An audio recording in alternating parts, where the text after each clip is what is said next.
Good morning students. मैं आपको पढ़ा रहा हूँ क्वाड्रेटिक इक्वेशन एनसीईआरटी से। पिछले वीडियो में मैंने आपको एक्सरसाइज 4.1 करवाई थी। उम्मीद है आप लोगों को वो समझ में आई होगी। अगर कोई प्रॉब्लम आती है तो आप मुझे व्हाट्सएप कर सकते हैं, कॉल कर सकते हैं या फिर नीचे कमेंट बॉक्स में आप कमेंट कर सकते हैं।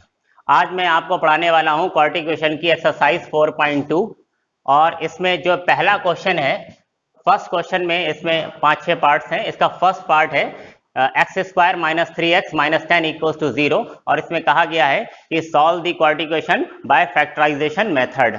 आपको इस क्वाड्रेटिक इक्वेशन को फैक्टराइजेशन मेथड से सॉल्व करना है। मैंने आपको बताया था कि फैक्टराइजेशन मेथड से हम क्वाड्रेटिक इक्वेशन को कैसे सॉल्व करते हैं। तो आइए देखते हैं कि इसको हम कैसे सॉल्व करेंगे। फैक्टराइजेशन मेथड में आप क्या करते हैं, मिडिल टर्म को स्प्लिट करते हैं। किस तरह से स्प्लिट करते हैं बताया था कि सबसे पहले आप ये देखेंगे कि यहाँ पर एक्स स्क्वायर का कोफिशिएंट क्या है। क्योंकि इस क्वाड्रेटिक इक्वेशन में एक्स स्क्वायर का कोफिशिएंट 1 है, तो मैं एक्स स्क्वायर के कोफिशिएंट की मल्टीप्लाई किससे करूंगा, कांस्टेंट टर्म यानी कि -10 से करूंगा। अगर मैं 10 और 1 की मल्टीप्लाई करूंगा तो मुझे क्या मिलेगा, 10 मिलेगा। अब आप x का जो भी कोफिशिएंट है उसे आप इस तरह से स्प्लिट करिए कि उसका जो प्रोडक्ट आए वो इसके और इसके प्रोडक्ट के इक्वल आए। कांस्टेंट टर्म और एक्स स्क्वायर का जो कोफिशिएंट है इसका जो प्रोडक्ट आया है उस प्रोडक्ट के इक्वल आए।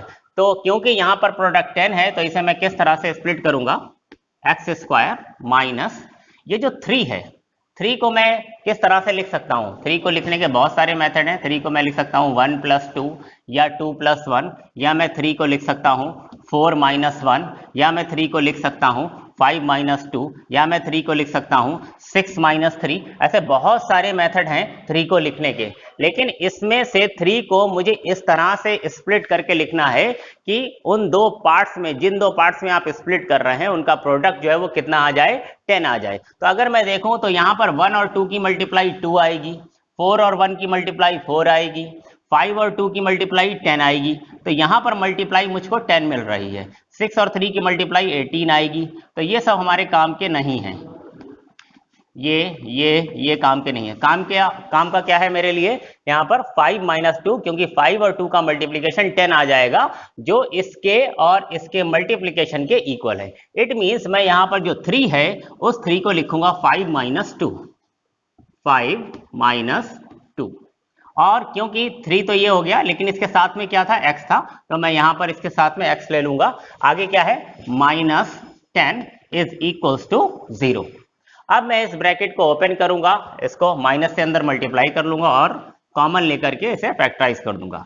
एक्स स्क्वायर, अगर मैं ब्रैकेट ओपन करता हूं तो माइनस इंटू 5 -5 और ये साथ में x आ जाएगा, तो ये हो जाएगा -5x। इसी तरह से जब माइनस की मल्टीप्लाई इससे होगी तो माइनस माइनस +2 और साथ में ये x आ जाएगा, +2x हो जाएगा। आगे क्या है, -10 इज इक्वल टू 0। अब हम क्या करेंगे, फर्स्ट टर्म और सेकेंड टर्म इन दोनों टर्म्स में देखेंगे कि कॉमन क्या है। यहां पर है एक्स स्क्वायर, यहां पर है 5x, इसमें से मैं x कॉमन ले सकता हूं। अगर मैंने x कॉमन लिया है तो यहां पर क्या बचेगा, x, इसके बाद -5 और x, ये जो 5x है इसमें से x आप कॉमन ले चुके हैं, इट मीन्स यहां पर बचेगा 5।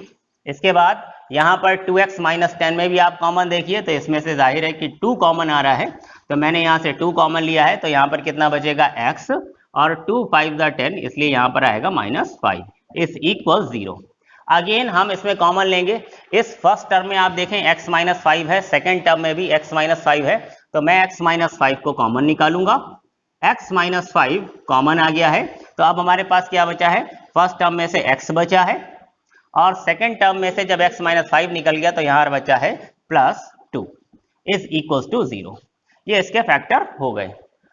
तो ये तो इजी है क्योंकि ये फैक्टराइजेशन मेथड आप स्प्लिट करके 9th क्लास में भी पढ़ चुके हैं। तो हमारे पास ये फैक्टर आ चुके हैं।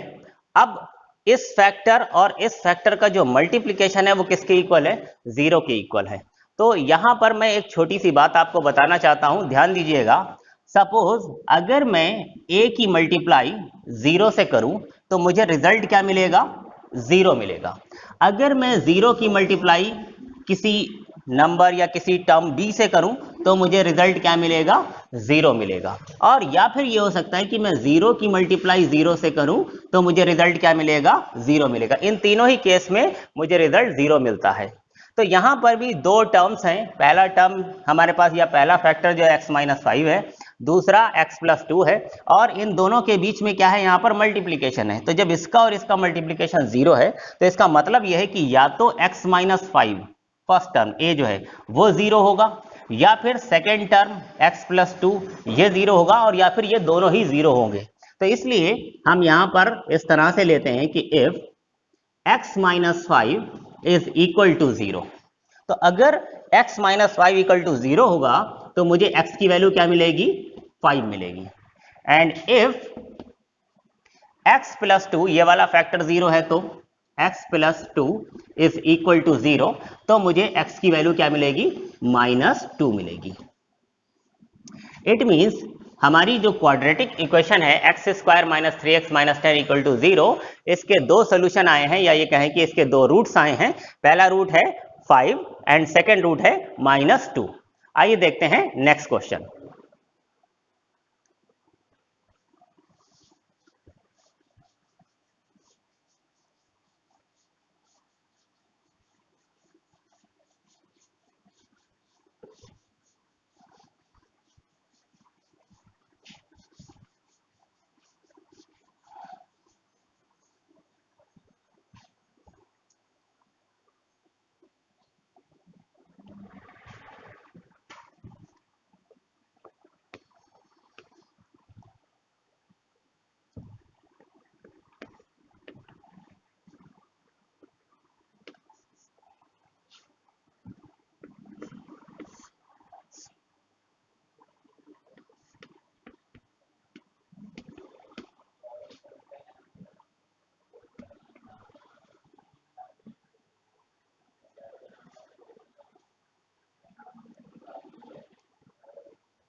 ये इसका थर्ड पार्ट है।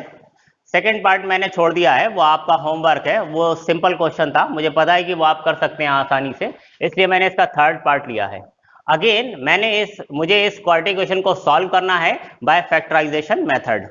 तो फैक्टराइजेशन मेथड में आपको क्या बताया गया कि सबसे पहले आप क्या देखते हैं कि एक्स स्क्वायर का जो कोफिशिएंट है उसकी मल्टीप्लाई आप कांस्टेंट टर्म से करते हैं। कांस्टेंट टर्म मतलब सी वाला टर्म। हमने आपको बताया था कि जो क्वाड्रेटिक इक्वेशन है उसकी जनरल फॉर्म क्या होती है, A X square plus B X plus C is equal to 0, और यहाँ a is not equal to 0। भाई ये नेसेसरी कंडीशन है, ये आपको याद रखना है, a is not equal to 0।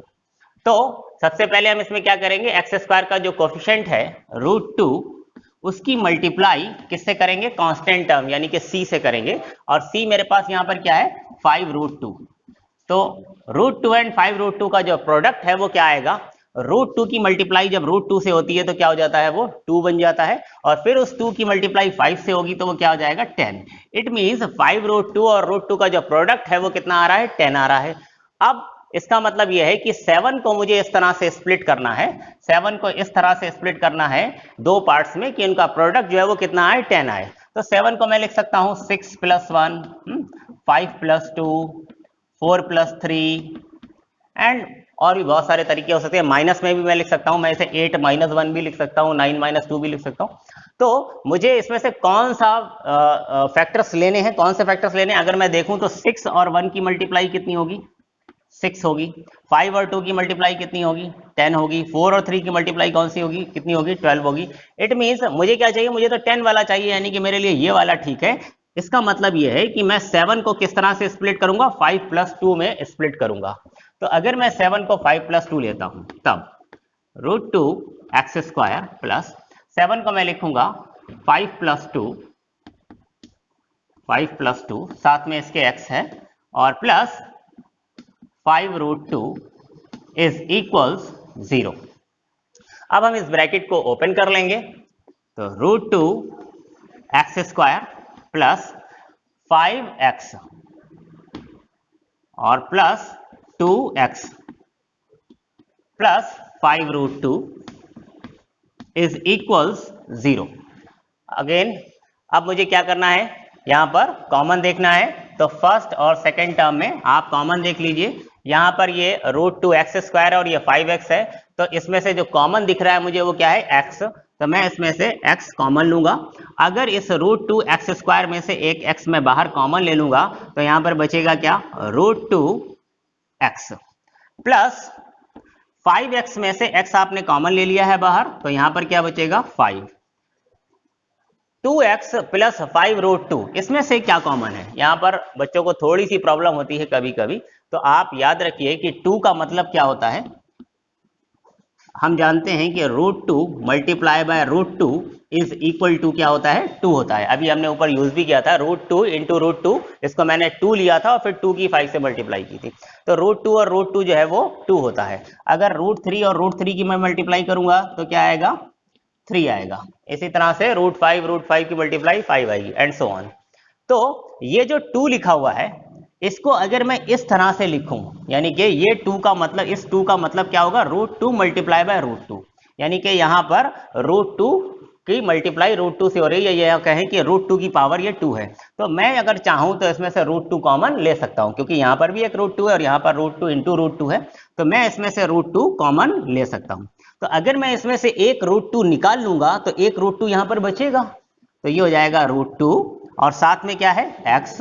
5√2 में से √2 मैंने बाहर ले लिया है, तो यहां पर बचेगा +5 इज इक्वल्स 0। अब फिर से ये फर्स्ट टर्म है और ये सेकंड टर्म है, और इसमें मुझे दिखाई दे रहा है कि √2x + 5 ये जो है कॉमन है, तो मैं इसको कॉमन निकाल दूंगा। √2x + 5 इसको मैं कॉमन लेता हूं, तो जब मैं इसको कॉमन लूंगा तो यहां पर फर्स्ट टर्म में से क्या बचेगा, x, और इसको जब मैं कॉमन लूंगा तो सेकंड टर्म में से क्या बचेगा, +√2 इज इक्वल्स 0। तो ये हमारे फैक्टर आ गए हैं। अब हमें पता है कि जब ये दो फैक्टर्स आ जाते हैं तो एक बार मैं पहले फैक्टर को इक्वल टू 0 लूंगा, x निकालूंगा, उसके बाद मैं सेकंड फैक्टर को इक्वल टू 0 रखूंगा और x निकाल लूंगा। तो if √2x + 5 is equal to 0, then x is equal to क्या आएगा, ये 5 राइट में जाएगा तो माइनस का 5 हो जाएगा, और उसके बाद मैं √2 से डिवाइड कर दूंगा, तो डिवाइड बाय √2। अगर आप चाहें तो इसको रेशनलाइज कर सकते हैं √2 से मल्टीप्लाई या डिवाइड करके। Second, if x plus √2 is equal to 0, then x is equal to -√2। तो इस क्वाड्रेटिक इक्वेशन के दो रूट्स आ गए हैं। फर्स्ट रूट आया है -5/√2 एंड सेकेंड रूट इज -√2। आइए देखते हैं नेक्स्ट क्वेश्चन। पॉज कर दीजिए। आइए देखते हैं नेक्स्ट क्वेश्चन। ये फर्स्ट का फोर्थ पार्ट है और इसमें भी हमें क्या करना है, फैक्टराइजेशन मेथड से इस क्वाड्रेटिक इक्वेशन को सॉल्व करना है। तो हम अपना प्रोसेस शुरू करते हैं। इसमें सबसे पहले हम क्या करते हैं कि x² का जो कोफिशिएंट है उसकी मल्टीप्लाई कांस्टेंट टर्म से करते हैं। तो x² का कोफिशिएंट है 2 एंड कांस्टेंट टर्म है 1/8। तो अगर मैं इसकी मल्टीप्लाई करूं तो 2 की मल्टीप्लाई जब मैं 1/8 से करूंगा तो मुझे क्या मिलेगा, 2 4 8 मीन्स इसका प्रोडक्ट जो है वो 1/4 आ जाएगा। अब देखिए हमें क्या करना है, जो x का कोफिशिएंट है, और x का कोफिशिएंट यहाँ पर क्या है, क्योंकि x के साथ आपको कोई नंबर यहाँ दिखाई नहीं दे रहा है, इट मीन्स x का जो कोफिशिएंट है वो क्या है, 1 है। तो अब मुझे क्या करना है, x का जो कोफिशिएंट है मीन्स जो 1 है उसे इस तरह से स्प्लिट करना है दो पार्ट्स में। 1 को दो पार्ट्स में इस तरह से स्प्लिट करना है कि उनका प्रोडक्ट जो है वो क्या आ जाए, 1/4 आ जाए। तो ये तो बहुत ही सिंपल है मेरे ख्याल से। 1 जो होगा वो 1/2 प्लस 1/2 लिखा जा सकता है। 1 को मैं लिख सकता हूं 1/2 प्लस 1/2, हाफ और हाफ को जब मैं ऐड करूंगा तो फुल हो जाएगा, फुल मतलब यानी कि 1 हो जाएगा। तो 1/2 प्लस 1/2 कितना होता है, 1 हो जाता है। लेकिन अगर मैं इस 1/2 और 1/2 की मल्टीप्लाई करूं तो क्या आएगा, 1/2 मल्टीप्लाई 1/2 मुझे मिल जाएगा 1/4, यानी कि हमारा काम हो जाएगा। इट मीन्स मैं इसको किस तरह से लिखूंगा, 2x² माइनस, देखिए यहां पर x के साथ में कुछ लिखा नहीं है, इट मीन्स यहां पर 1 है, और उस 1 को मैं क्या लिख रहा हूं, 1/2 प्लस 1/2। उस 1 को मैंने लिख दिया है 1/2 प्लस 1/2, और उसके साथ में क्या था, x। और प्लस 1/8 इज इक्वल्स टू 0। अब मैं इसे ओपन करूंगा और इसमें से कॉमन ले लूंगा, जो भी मुझे कॉमन मिलेगा। तो ओपन कर लीजिए इसको, 2x² माइनस, देखिए ये माइनस है तो माइनस की 1/2 से मल्टीप्लाई होगी, ये माइनस का 1/2 होगा और साथ में x आ जाएगा, -1/2x। सिमिलरली इस माइनस को मैं यहां ले जाऊंगा तो ये हो जाएगा -1/2x plus 1/8 is equal to 0। अब इसमें और सेकेंड टर्म में, फर्स्ट टर्म में और सेकेंड टर्म में आप कॉमन देखिए क्या मिल रहा है। यहां पर है 2x², यहां पर है 1/2x, तो जाहिर है कि सिर्फ x कॉमन है, तो मैंने इसमें से x कॉमन ले लिया है। अगर 2x² में से मैं एक x बाहर कॉमन लूंगा तो क्योंकि ये x की पावर 2 है, एक पावर बाहर आ गई है, तो अंदर रह जाएगा, अंडर ब्रैकेट क्या मुझे मिलेगा, x की पावर 1 मिलेगी, यानी कि 2x रह जाएगा। और 1/2x में से x कॉमन लिया है तो ये -1/2 ये हमको बचेगा ब्रैकेट में। इसके बाद 1/2x और 1/8 में से मैं क्या कॉमन ले सकता हूं, 1/2 और 1/8 में से मैं 1/2 कॉमन लूंगा, लेकिन इसके साथ में माइनस है तो मुझे -1/2 कॉमन लेना होगा।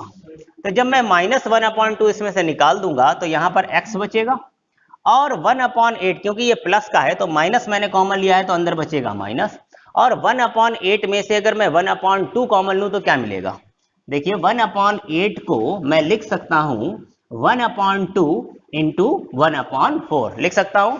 1/8 को लिखा जा सकता है 1/2 इंटू 1/4। तो आप इसको इस तरह से देखिए, ये 1/8 नहीं लिखा हुआ है बल्कि यहां पर क्या लिखा हुआ है 1/2 इंटू 1/4। तो अगर मैंने 1/2 बाहर कॉमन निकाल लिया है तो यहां पर बचेगा क्या, 1/4 इज इक्वल टू 0। अब फर्स्ट टर्म और सेकेंड टर्म जो है वो सेम नहीं है, यहां पर थोड़ी सी प्रॉब्लम आ रही है हमें कि ये टर्म और ये टर्म सेम नहीं है, जबकि कॉमन लेने के लिए जो है टर्म सेम होना चाहिए। तो एक बात बताइए कि अगर मैं इसमें से 2 कॉमन निकालूं तो क्या होगा।